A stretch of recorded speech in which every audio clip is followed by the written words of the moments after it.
In today's video, I'm going to teach you how to create and place a legend in Revit. We'll start in the View tab on the ribbon. This is where Revit gathers tools for creating and managing views, and it's the right place to generate a dedicated legend view. In the Create panel, click Legend. Revit will prompt you with a dialog asking for a name and a scale.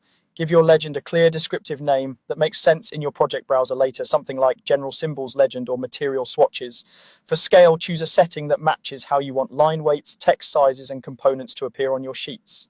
A larger scale will make items easier to read, while a smaller scale keeps the legend compact. When you're happy, click OK. You'll see the new legend view appear in the project browser under the Legends category. This is a dedicated 2D drafting space that won't show model geometry, so it's perfect for standardized symbology and notes. Open the legend view to start building it out. Inside the legend, use detail components to represent the items you want to explain. These are reusable 2D elements that keep your graphics consistent. Add text for titles, labels, and notes.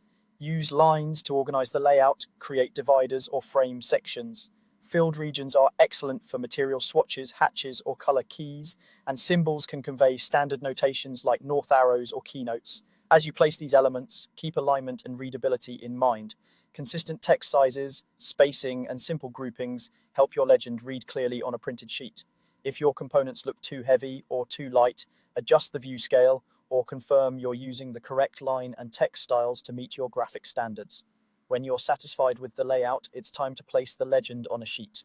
In the project browser, simply drag the legend onto your desired sheet, just like any other view.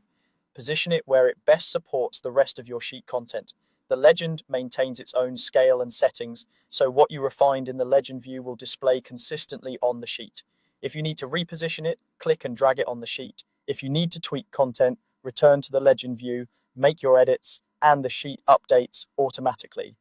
That's all there is to it. Create the legend, build it with clear, consistent detailing, and place it on your sheet for a polished professional result.